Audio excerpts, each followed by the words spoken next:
This time last year, Wicklow man Hozier uploaded his song Take Me to Church. It hit a raw nerve across the globe, and 10 million YouTube views later, he's released his self-titled debut album.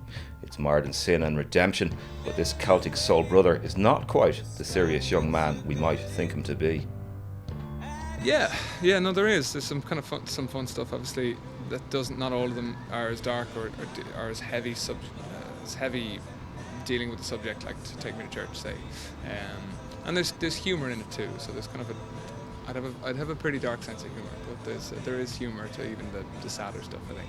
Something like In a Week, even so, which is about two people rotting in a field. I think there's a certain kind of humour. I think that there's, you know what I mean. Irish people are fantastic at looking at tragic things in a wonderful way, and sometimes there's some examples of that on the album, I'd hope. Yeah. She's a giggle at a funeral. Yeah, exactly. Yeah. But you're essentially a blues man, I suppose. A lot of your influences come from Chicago blues, stuff like that. Mm-hmm. Here's a big question, Hozier. Has Ireland still got the blues? I think absolutely. Yeah. When you think. I think there's huge potential for it, and there's been examples right now in Dublin of fantastic players with great rootsy influences. The Stripes are an amazing example of a band who are just immaculate players and masters of blues music, electric blues music. Blues is a very fundamental thing to rock and roll music. It's very fundamental to popular music. So I think that blues will endures, I think. But in a more kind of like the Irish psyche, I mean, do you think we're given to the blues anyway as a country, as a people? It's possible. I think it's in that there's a huge amount of obviously tragedy to Ireland's kind of troubled history, and we all are, I think Irish people have a great relationship, or an interesting relationship with sadness, and again, as you said, dealing with sadness and tragedy in a kind of fun way and in a funny way. There's a lot of joy. There's a lot of joyousness in blues music too, which so it's quite possible. Yeah. My lover's got humor. She's the giggle at a funeral. Knows everybody's disapproval. I should've worshipped her sooner. The album has a real rawness, recorded with producer Rob Kerwin, who has previously worked with PJ Harvey, U2 and Depeche Mode. Its own monitor hum, jagged blues, and very few overdubs. We were born sick, you heard them say it.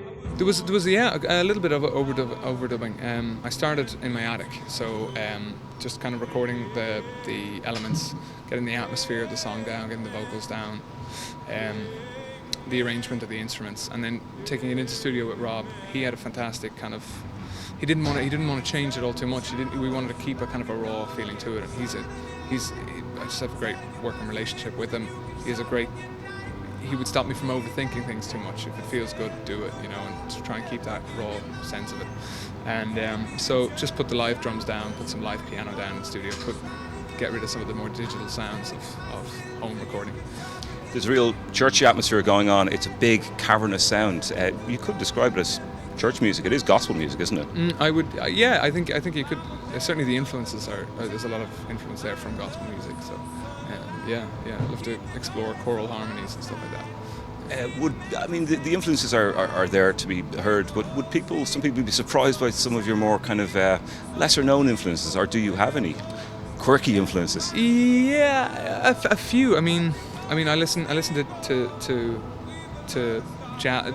Not so much jazz comes through, I suppose, but I listened a good bit recently to a group called Tenari Wen. It's not really quirky, but a band from Mali. But again, that's rooted in blues. It's very, very bluesy, very like Junior Kimbrough, kind of more mountain blues and stuff.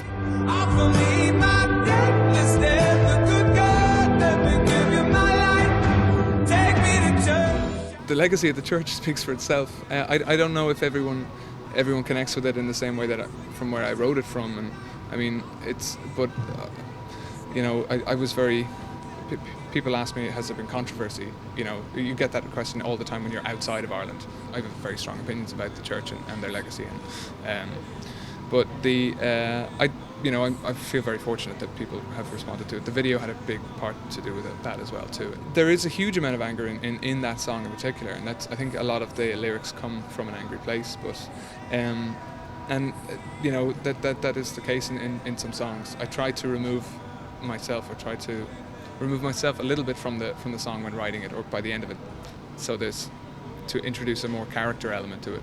But it does come from an angry place, and you know, the second verse, if somewhat jokingly, toys with the idea of sacking the Vatican, and so yeah, there's anger in the song, yeah. So I fall in love just a little, oh, little bit every day with someone new. I fall in love just a little, oh, little bit every day with someone new. I fall. Hozier certainly isn't afraid to tackle the big issues, but his songs are also full of some very striking imagery: rotting corpses, things being dragged up from the earth. It sounds like the great Irish poets were also an influence on the man from Wicklow. Somehow escape the burning weight, the art of scraping through. Absolutely. Seamus Heaney was a huge, you know, he's a huge influence, and I always loved his work. And I could never be a poet. I think that because I think there's a big difference between song lyrics and poetry. There's a depth to Seamus Heaney's work, to any poet's work, that I don't know if I'd ever get to. Writers like Oscar Wilde, also his kind of, and W.B. Yeats, they work with kind of fairy tales and stuff, and I've always loved Irish mythology. James Joyce also was a bit of an influence in Portrait of the Artist as a Young Man and stuff. Finally, Hozier, are you ready for megastardom? I don't think you can. I don't think you can prepare. I don't think of it that way. I don't know. I'm not all that keen on celebrity culture and stuff like that. I just really love making music, and I love performing music, and so that concept is bizarre to me. So it's yet to be seen. Thank you for talking to us, man. Thank you very much.